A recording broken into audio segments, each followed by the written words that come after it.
Hello, I'm Svitek, 360 Creative Coach, and welcome to my blog, where it's my pleasure and mission to highlight my creative journey to give you both takeaways as well as inspiration on your own journey, right? Before I get into things, I would like to take the opportunity to invite you to subscribe if you haven't already, that we get all the various episodes and lessons that I put out right when I put them out. Thank you if you just did, and thank you if you already were. It means a lot to me. So one of the first things that I'd be remiss not to dive into is Martin Luther King Day, right? Honoring and celebrating the life, the legacy that is Dr. Martin Luther King Jr. And one of the reasons it's apropos, I put out this vlog on Mondays, and today is Martin Luther King Day. So it's very fitting, right? And I also think, I've talked about this in prior episodes, that as an artist, you can't just live in your own bubble. You have to, in order for your art to really resonate, you have to also be aware of the realities of the world. And the reality is that Martin Luther King Jr. stood for something beyond himself, and his legacy, he never achieved the dream he had. All the social causes that we are still fighting, or that he fought for, are still being fought today. And, we must honor that. Sure, without any disrespect, he advanced the movement significantly, but as we've seen, last year and the year, even years prior, of the Black Lives Matter movement is still as vibrant and needed as ever, and we still have a ways to go before we have true social justice. I mean, I don't know about you, but certainly there are people that are posting Martin Luther King quotes in a performative nature that don't really, the rest of the 364 days of the year, really act on those principles. And yeah, that is disheartening in many ways. And so what I would encourage you to do is to really think about the legacy. And when I say legacy, I mean the work that Dr. King did, and how you can carry the baton on his behalf in your day-to-day. Because I think that is what's needed. And, I was talking with my friend Courtney Stewart, who is amazing in so many ways, as an artist, as a thinker, as a human being. And one of the things we were talking, this was after the insurrection at the Capitol, and it was also in response to what my friend Ebony K. Williams, who is both a lawyer and an incredible host, she was talking about that, there's a lot of white people that just aren't ready to not be defined by their whiteness, or just have, in that sense, or at least if you listen to Holding Court with Ebony K. Williams, here I'll link to it, but hear it kind of firsthand. But that was, for me as a white man, that was a big takeaway. And when I combine that with Dr. Martin Luther King Jr. and his "I Have a Dream" speech, I kind of joked, but at the same time, with all parody and satire, you're laughing about something that is needed that is very true, and the point you're making comes through the humor of what you're trying to say. And I was kind of joking how I want to be a white life coach. And of course, I'm not really being serious about it, but the whole idea is that if you look at Martin Luther King's speech, "I Have a Dream," the whole point is, I have a dream that my kids will not be judged based on the color of their skin, but rather by the content of their character, and so forth. And so if we flip that from a white perspective, it's like, I joked with her. I would tell my clients you are better than your whiteness, and we did kind of like a skit of okay, so what are some skills that you have? Okay, you're great at organization. Wonderful. What are some things beyond white supremacy and insurrections that you can organize? and and in this way. But I think, again, I'm being facetious about it, but it does drive a point that there is, not everyone, but a very vast majority of people that fear that their whiteness is no longer going to be held on a pedestal, and in some sense, it's almost like now they have to step up in all the other ways, which are the more meaningful ways, right? Again, the content of their character. So it's like, if you don't have your whiteness, what are you going to be judged upon? Right? God forbid, you might have to study and work towards your intelligence or really be a kind human being, right?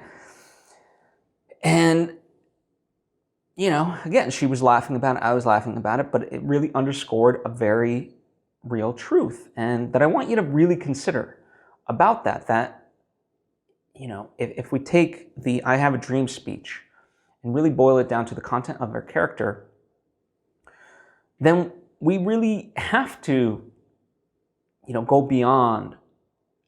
And for the majority, I know my audience is white, so I'm speaking in that perspective that I'm speaking directly to you. We have to go beyond our whiteness. We are better than our whiteness, and because the other factor of it is, black. The black is a culture, because it refers to a very specific experience in America. Whereas whiteness, that's not really a thing.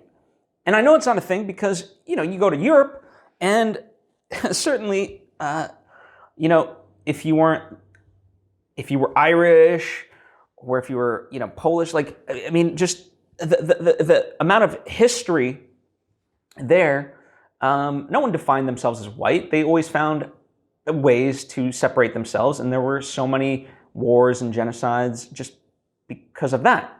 Because if white supremacy really was a thing, then those wars wouldn't have happened. So to use the argument of why is it that black people in America, they get to say, black is a culture and white is not a culture? Because white isn't a culture. And I think that's another fallacy of it. Like if you're gonna, there's one thing to be prideful of your heritage and things like that, but white is not a heritage. It just doesn't exist. White just means you're a Nazi sympathizer, and I doubt you listening are that. But nonetheless, again, I'm being hyperbolic about a lot of this stuff to drive home the point that these are the things we have to think about. Sometimes the hardest things need to be said in the most simple ways. And hopefully this is as simple as I can say it regarding this. But these are the things I think about, especially on a day like today of, how do we propel forward? Because as another thing that my friend Ebony K. Williams likes to say, which is truthful as well, it's not, she doesn't just like to say it for her health, is that racism is a white people problem and only white people can solve it. Because it's not like black people created this, or in that sense, right? So we've got a ways to go, and certainly, the horrors of the Capitol insurrection were a reminder that we do still have a ways to go. But that doesn't mean I'm not optimistic. See, positivity is this word where at its literal sense, you ignore what is. Whereas optimism kind of dictates yes, you see the realities as they are, but you believe in a brighter future. And I also do, on the whole, yes, things have gotten better, and we are certainly far better off than hundreds of years ago. But that, we also have to admit to ourselves there's work to be done. And it's not just for other people. This is work I have to do. This is work you have to do.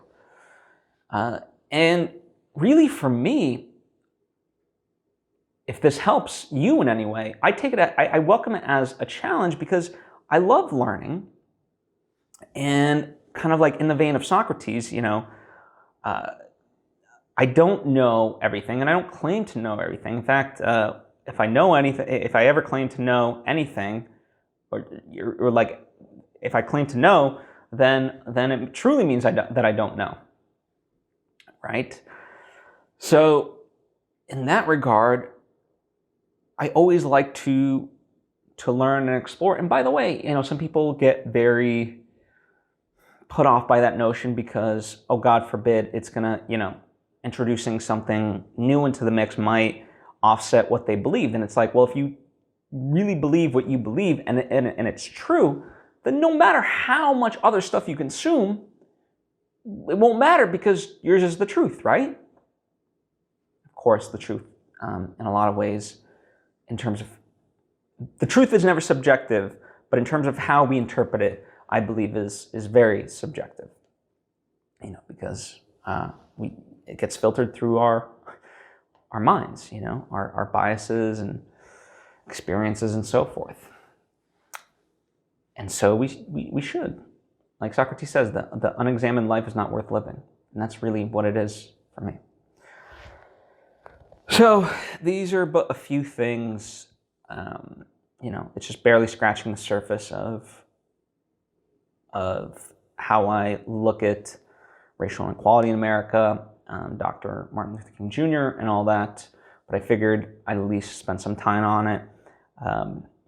I hope at this point I've shown that it's not performative. I've done many episodes even before.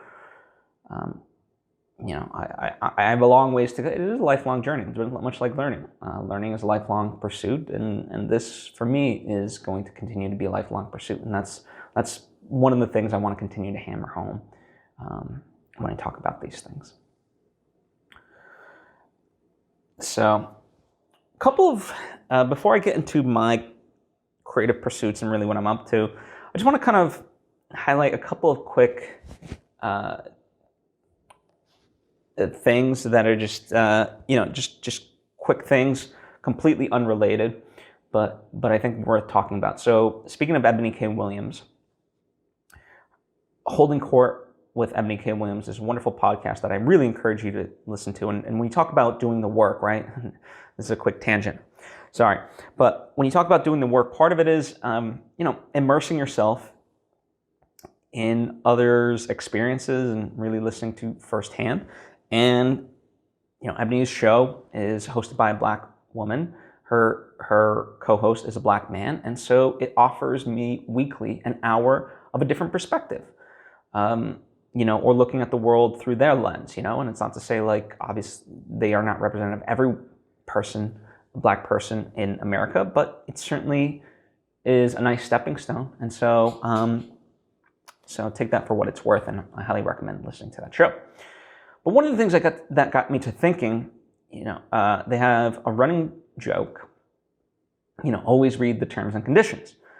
But it's a running joke that, like my joke of being a white life coach, is really rooted in truth, which is you got to always read the terms and conditions. And especially as artists, I've seen a lot of people coming up that take someone on their word, but the contract doesn't reflect what was said. And however nicely it was said, however well intended, if it's not in the contract, right? The terms and conditions really imply a contract.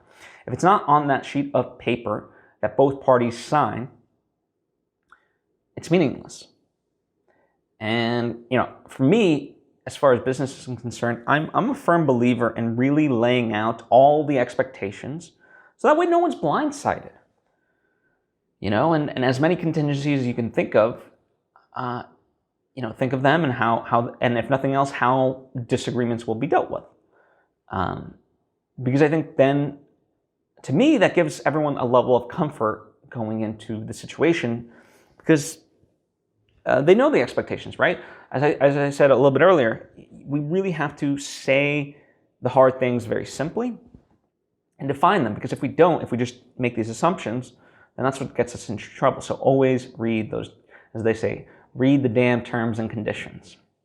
So thank you, Ebony K. Williams and Dustin Ross, for always a weekly reminder of that, because I think it is truly, truly important for everyone, but especially artists.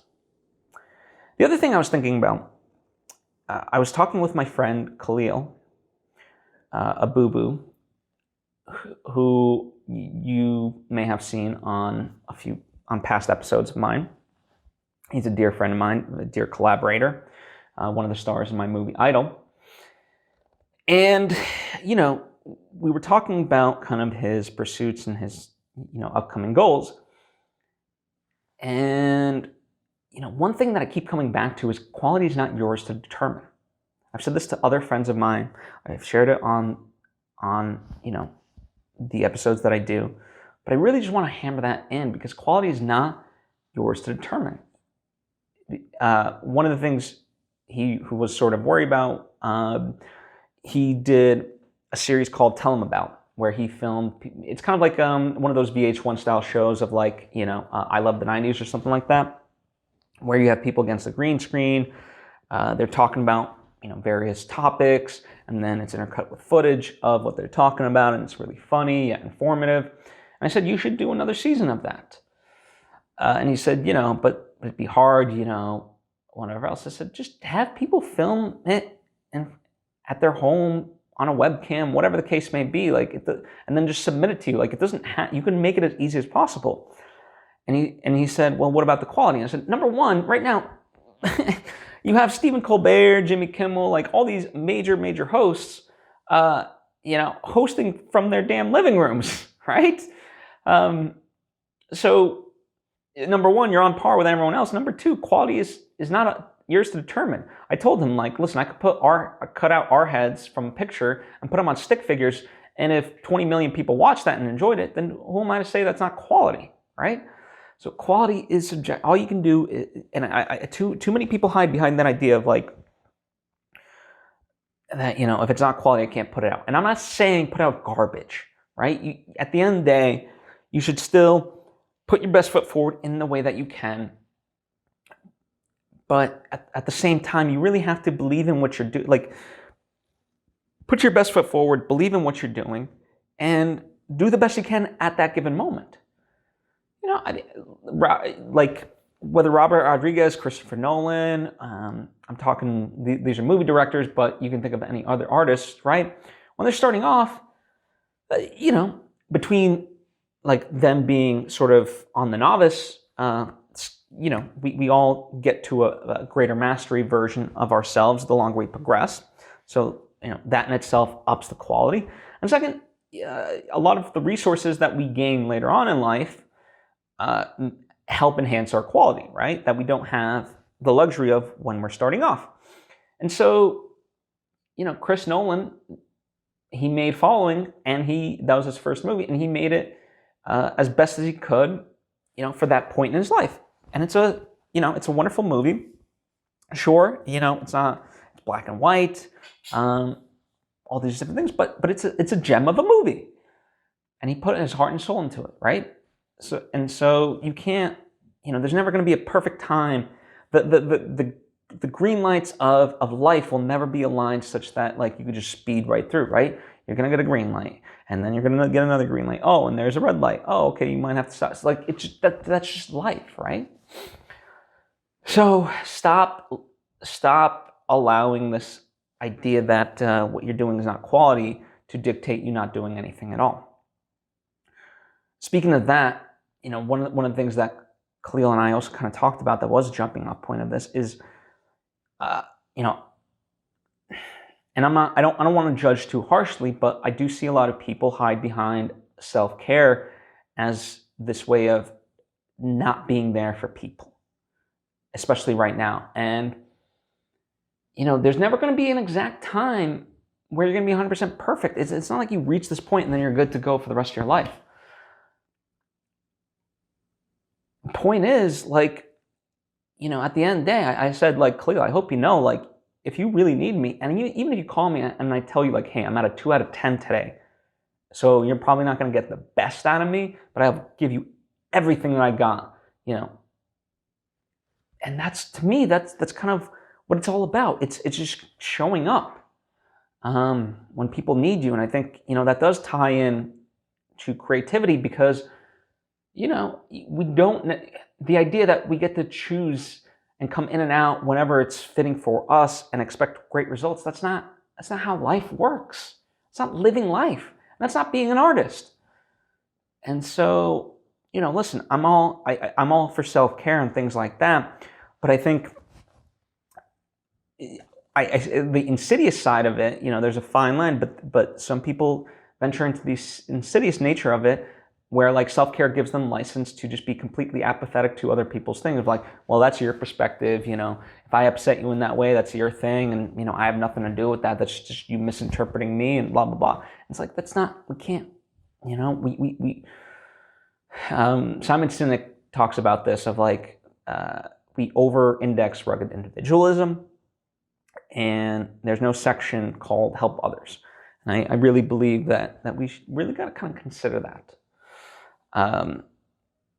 So yeah, Khalil, I'm going to keep talking about Khalil because he was he had, him and I talk frequently, and this one particular talk that we just had recently just sparked so many nuggets, and one of the things we were talking about was, he started this trap yoga music YouTube channel.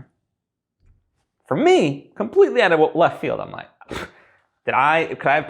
nowhere on my bingo card was Khalil launching a trap yoga music channel. And I'm like, listen, do I think it's the most creative work you've ever put out? Not necessarily, but as he's, told me, he's really enjoying himself. So I'm like, who am I to effing tell you to stop? If you're having a blast with it, do you? And secondly, I said to him, like, at the end of the day, you don't know how this is going to combine into something far greater in your life, how you're going to be able to utilize the skill set for your true calling, whatever that may be. Because I don't think, I think he's a wonderful creative artist who expresses himself in beautiful ways, including this. But I don't think he's reached by far the peak of what he's capable of, no different than me, and I imagine for you. And there's a wonderful book called Range by David Epstein that talks about this. Like we have this emphasis that Tiger Woods, before he was even born in his mom's womb, he was playing golf type of thing, and like that's what he was destined to do, and that's great. And we think that's the only way to really succeed at something, when in fact, what Range argues, and plenty of examples in this way, is that that sometimes, by not, you might not be the best at this, you might not be the best at this, but combine those two together, and you might become the best at a completely new thing. So, for example, David Epstein himself was neither amazing at sports, nor was he the greatest scientist, but combined, he became the best sports scientist. And it's really kind of fascinating how, so, it's a way of saying that everything in life, however small or meaningless it might seem in that moment, actually prepares us for something greater.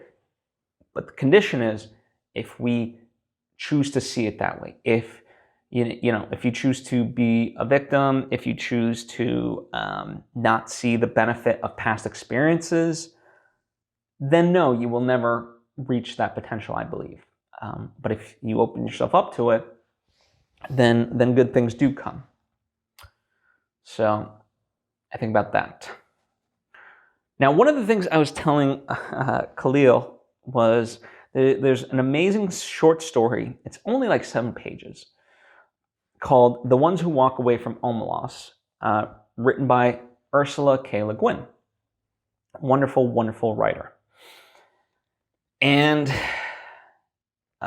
this is one of my favorite short stories ever.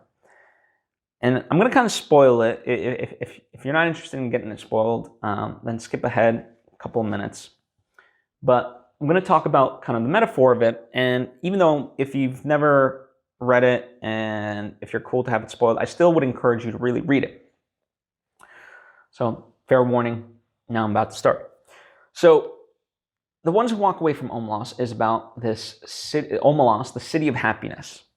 And she writes in very eloquent, poetic prose of, the clamor of the bells and the seaside and so forth. Like, it's just a beautiful city, the city of happiness. And she talks about, like, it's hard to imagine this city. And, in that poetic nature, she tries to hammer down some very specifics of, like, what really embodies the city of Omelas. And as she continues, she gets to page 5. And really what it kind of comes down to is there's a dark secret where there's a child who is essentially caged and put away in like this basement type thing, and barely fed, and all this, and it's kind of that's the deep dark secret of this utopia, and this must be that way in order to maintain society, right? And people, when they hit adolescence, they learn of this secret, but most, they know it, they kind of react to it, but then they accept it and go about their lives, and that's, let's say, the cost of living. But there are the ones that cannot accept this, and they are the ones who walk away from Omelas. And the last lines of the short story, to me, are so wonderfully written. The place, this isn't verbatim, but to the effect of, the place they go towards is even less unimaginable than the city of happiness. Perhaps it does not exist, but they seem to know where they are going, the ones who walk away from Omelas. Now, why would I choose to share this? Well, the reason I choose to share this is because I think there's a plethora of ways for one to interpret this short story, and many people have talked about it, and I think all wonderful interpretations. But number one, I think I always kind of look at everything as self-evident of how does this, because I think, you can interpret it as a leaving of the ego and your own limiting beliefs and so forth. But in this way, in particular, at this stage right now, I choose to kind of look at it as a metaphor for the creative journey. Now, I was joking with my friend Khalil, with my upcoming second feature, and nothing's set in stone, right? It's still being revised in terms of the full script. We still need to get funding. Part of how we get funding is I'm doing a 3-minute proof of concept. And we'll see. And this, so, but to many that I've taught, like even people that I really respect and know, the place I'm heading towards, like this second feature film, is even less unimaginable than Omelas, right? And I mean that metaphorically. But I seem to know where I'm going, right? But perhaps it does not exist, right? So I might be going to complete failure, but I still continue on, right? I think that's I think that is a good interpretation of the artistic journey into the unknown. You have to venture off, you don't know what's coming. All you can do is just do the best you can and so forth. And, I was telling, part of the reason why I was thinking about this was because, we're going to be filming the proof of concept against green screen, but I need to fill out the green screen with backdrops. So I need photo references, right? Meaning the backgrounds that will be placed on the green screen. So I rented this small theater that will act as the location for one of the parts in the proof of concept. So I go in, and beforehand I mapped out, I had done the storyboards, and then you map out the shots and camera angles and so forth. And so then, of course, that then has to translate to how I photograph the location. Now, the location itself is not exactly how I need it to be. I mean, there's like, let's say, a backstage area, but I want it to be looking out onto the stage. Well, they didn't have that particular version of it in terms of how I wanted it to. Their backstage was literally behind the stage. I wanted it more from the side because that's how I've always interpreted it in my mind, for a number of reasons. So in order to make that happen, not only did I have to take photos of the locations in the right angles, but then I had to kind of think, okay, I'm going to layer this. So I'm going to take a picture of this wall that's going to act as the side. Then I'm going to take a picture of this curtain, not the stage curtain, but this curtain, to act as the barrier, and then I'm going to take a profile view of the stage, and I have to do that at an angle of where the character would be, so all these, so combining multiple elements to create this shot. So, and by the way, this is just one shot of a number of shots, and so it's like, I called him, I'm like, this is either genius or it's never going to work. Like, there's no in between. Now, of course, I think it will work. Why else would I be doing what I'm doing? But nonetheless, yeah, this is like, it's that aspect. I am the one who walked away from Omelas. I seem to know where I'm going, but it is less, sometimes it is less imaginable to others than the city of happiness.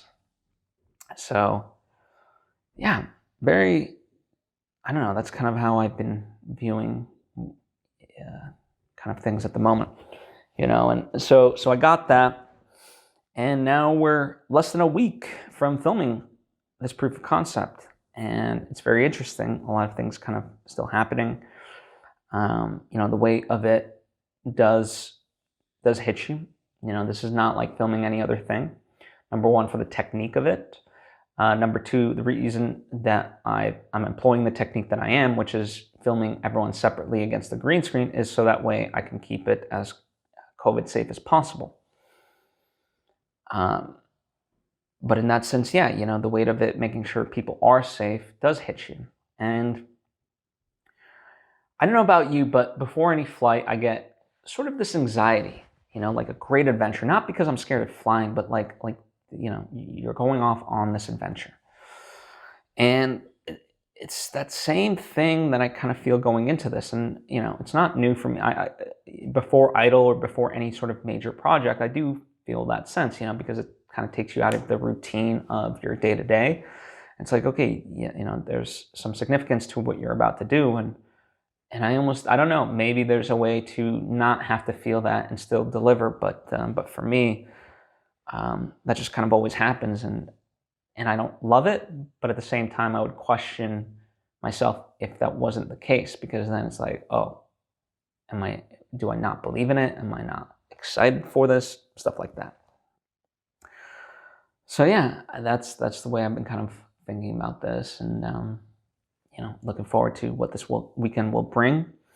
One of the things that kind of going into it, I have essentially budgeted out my stimulus check, the $600 one, to be all-encompassing for this. There's a lot of visual effects that have to go into it.